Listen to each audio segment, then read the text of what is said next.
Hi, I'm Annya Ishtara.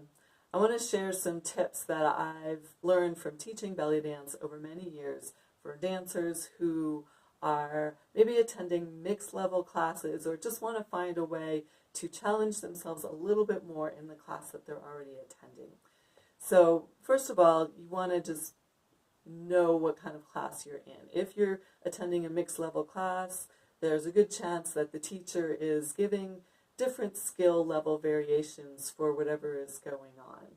So take advantage of that. Try the more challenging layers or levels that your teacher is explaining. The other thing is, in a class like that, your teacher may say something like, feel free to do your own arm movements or to embellish as you're feeling. So these kinds of things that these next little tips are going to be especially good for that kind of situation.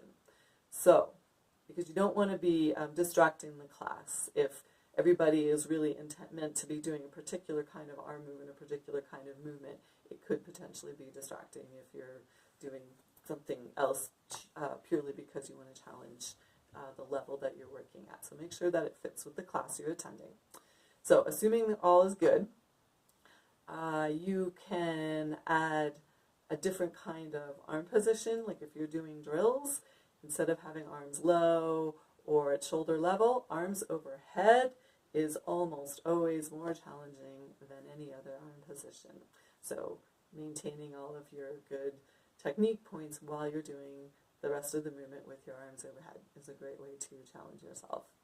Something else you could do is, if you're doing some basic drills, is to add moving arms, assuming it's not already an arm drill. But if it's something, say, in the ribs or hips or whole torso, if you're adding some kind of movement pattern through the arms while you're doing the other thing, that can make it more challenging.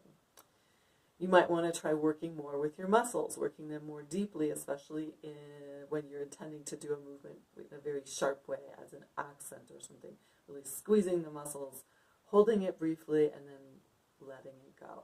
So that will give you a deeper physical experience. You might also be able to add some kind of layer. So if the main movement is, for example, in the lower body, you might be able to do also something in the upper body, or again, moving with the arms. Another way to layer, which I often call an overlay, is if something is happening in one body part, that's the primary movement, you might be able to also add a different movement in the same body part. So right now I'm doing a little small rib circle with a shoulder shimmy. So this is all happening in the upper body. But you could do, for example, a hip circle with a shimmy overlay. And that would be a way of making the hip circle more challenging on a physical level for yourself. So when you're adding these physical challenges, make sure that you're really focusing on having good technique, because otherwise it gets a little too muddy and you may actually be almost deteriorating the quality of your movement. So make sure that you can really hold good technique throughout.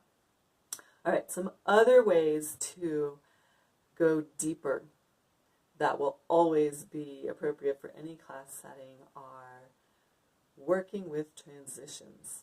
So how you move from one move to another. Dance is not just doing this move and then this move and then this move. It's all about connecting them, whether it's a fluid transition between moves or a contrasting transition between moves. How can you develop really clean, articulate changing from one move to the next so you really know what you're doing? So working on that is a great thing to do. Another thing is working on your face, letting your face be relaxed and expressing whatever emotion is coming through you as you're dancing.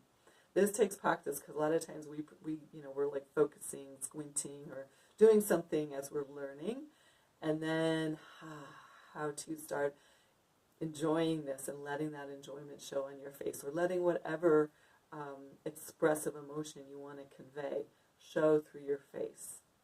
And as an extension of that, how do you let the emotion extend through the quality of your movement?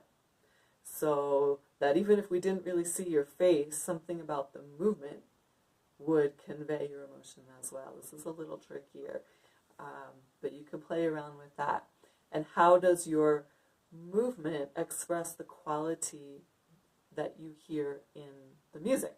So this could be an emotional quality. It could just be like a physical quality of, oh, this is being very drawn out, versus I'm just going there in one way, but it might be a pulse and a pulse. How can you start to bring that quality into your movement more?